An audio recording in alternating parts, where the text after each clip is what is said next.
प्राकृतिक आपदाएं उत्तराखंड को हर साल कई जख्म दे जाती हैं। लैंडस्लाइडिंग हमारे लिए सबसे बड़ी चुनौती है। ये लोगों की जान तो लेती ही है, हमारे पर्यावरण और अर्थव्यवस्था पर भी चोट कर रही है।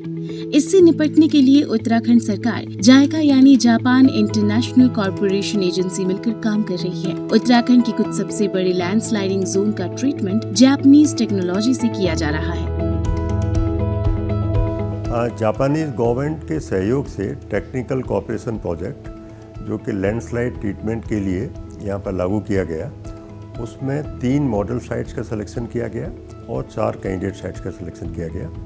इसका मुख्य उद्देश्य ये है कि जहाँ भी लैंडस्लाइड होने की संभावना है उसको कैसे ट्रीट किया जाए। पहाड़ के जनपदों में लगभग पूरे उत्तराखंड का 80% से ज़्यादा भूभाग वो आपके ग्रेडियंट पे है, जिसमें स्लोप्स ज़्यादा रहते हैं। उन स्लोप्स पर ख़ास तौर से जो ऐसी साइट्स जो कि 40 डिग्री 45 डिग्री से लेकर और 70 डिग्री स्लोप तक जाती हैं, उनको ट्रीटमेंट करने के लिए किस किस टाइप की तकनीक का प्रयोग हो सकता है और उन तकनीक के माध्यम से वहाँ हम वेजिटेटिव मेजर्स भी लेंगे। सो आगामी 5 वर्ष में पूरा ट्रीटमेंट होके वो साइट सेचुरेट हो जाएंगी। स्टोरी में रुद्रप्रयाग का ज्वाड़ी दूसरा गांव है। ज्वाड़ी में 2013 से एक बड़ा भूस्खलन जोन बन गया था, जो केदारनाथ यात्रा की सड़क को बाधित तो कर ही रहा था, साथ ही पूरे गांव के 1000 परिवारों के लिए भी खतरा था। वहाँ रुद्रप्रयाग की साइट में हम मक डिस्पोजल का भी कार्य सेम प्रोजेक्ट के माध्यम से कर रहे हैं। मक डिस्पोजल का कार्य इसलिए भी महत्वपूर्ण है कि जिन किन्हीं भी योजनाओं में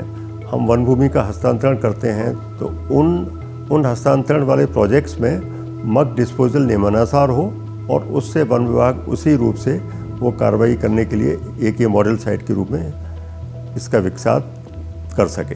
जापानीज टेक्नोलॉजी में हम रिफॉरेस्टेशन का काम करते हैं। मतलब आपने जो हमारा डिवास्टेटेड फॉरेस्ट है, जो फॉरेस्ट ख़त्म हो गया है लैंडस्लाइड की वजह से, हम उसको दोबारा से रिगेन करते हैं। एक सबसे बड़ी चीज़ ये होती है।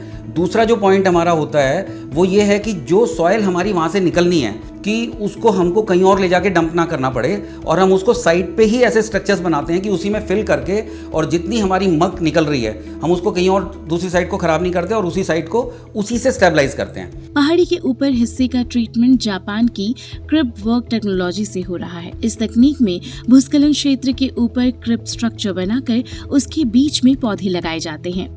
नीचे का जो एरिया है जिसमें सेडिमेंट्स पूरे आए हुए हैं उसको हमने स्लोप का काम किया है, जिसमें कि इरोजन कंट्रोल मैट जो कि हमने जापान से ही इंपोर्ट की है। बाद में जो नए प्रोजेक्ट्स आएंगे उसमें हम कोशिश करेंगे कि उसको इंडिया में ही बनाने की कोशिश करें, जिससे कि हमारी एक कॉस्ट उसमें कम हो जाएगी।